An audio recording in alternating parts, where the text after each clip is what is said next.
Olá! Hoje o nosso papo é sobre algo crucial na emergência: o atendimento ao trauma grave. Sabe, quando cada segundo realmente faz a diferença. Vamos mergulhar na história e nos princípios de um protocolo que mudou tudo, o ATLS, o Suporte Avançado de Vida no Trauma. A gente se baleou em transcrições, artigos, material institucional. A ideia é entender como uma tragédia pessoal virou um padrão mundial, né? E o que sustenta esse método. Exato. E o ATLS, olha, é mais que um curso. É quase uma filosofia, sabe? Criou uma linguagem comum para as equipes de trauma no mundo todo. É um método seguro, replicável, para lidar com o paciente naqueles primeiros momentos. É vital. E a história por trás disso, nossa, é de arrepiar. Começa lá em 76, né? Um acidente de avião em Nebraska. O piloto era um médico, um ortopedista, o Dr. James Steiner. Ele estava viajando com a esposa e os filhos. Sim, uma tragédia. A esposa faleceu ali mesmo. E ele e os filhos ficaram bem feridos. E o mais impressionante pra mim foi o que veio depois, a percepção dele, do Dr. Spiner. Ele achou que o atendimento que ele mesmo fez ali no local do acidente, improvisado, foi tipo mais organizado do que o que receberam no hospitalzinho rural pra onde foram. Pois é, foi um choque para ele. Ele sentiu na pele a falta de um sistema, né? E isso deu uma força para ele. Uma força pra mudar as coisas, né? Como ele conseguiu transformar essa dor toda em ação. Essa experiência foi o gatilho, sem dúvida.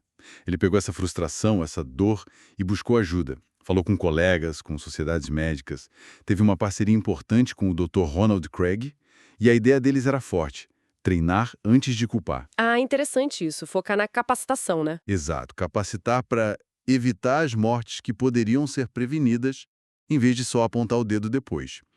E daí nasceram os pilares do ATLS. São basicamente três. Primeiro, tratar o que ameaça mais a vida, o que mata primeiro. Prioridade máxima. Isso.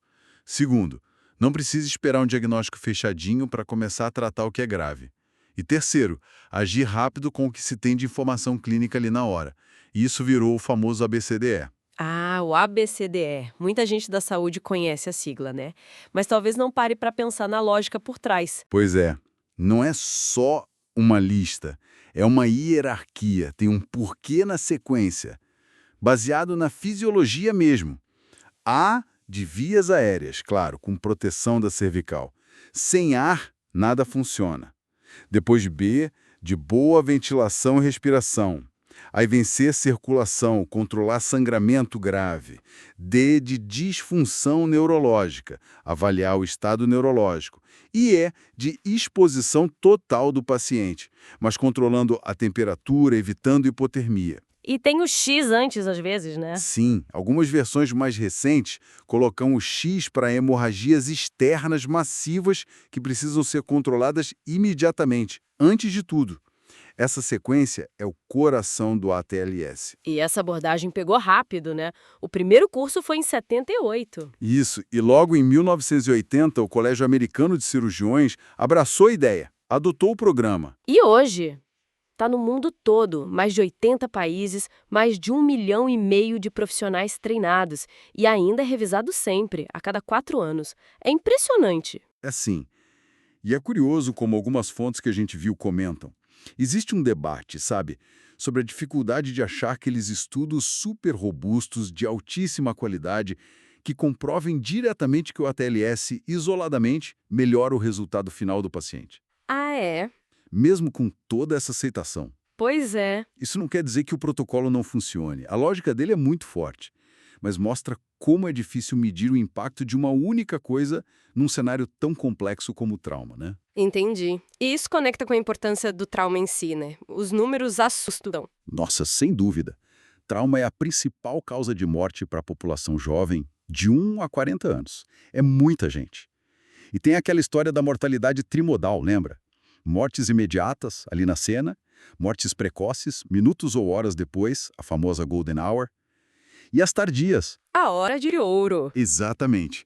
O ATLS mira muito nessa segunda fase, a hora de ouro. É ali que agir rápido de forma organizada faz toda a diferença.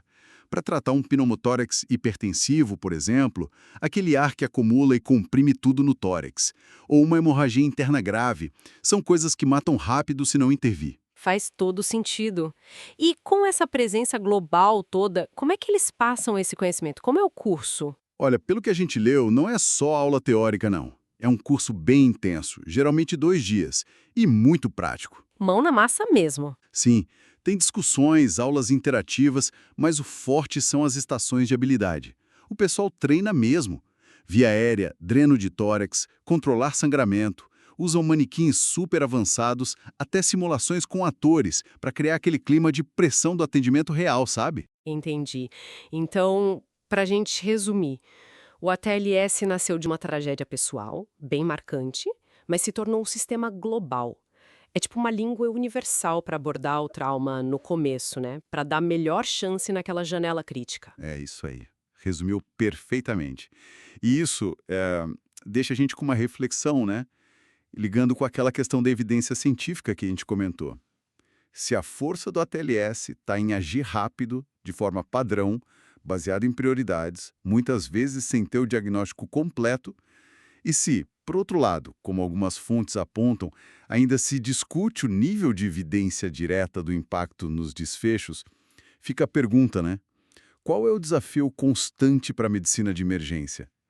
Como equilibrar essa necessidade vital de ter protocolos como a TLS com a complexidade de cada paciente, que é único, e ao mesmo tempo continuar buscando validação científica para refinar sempre as nossas práticas? É um equilíbrio delicado, né?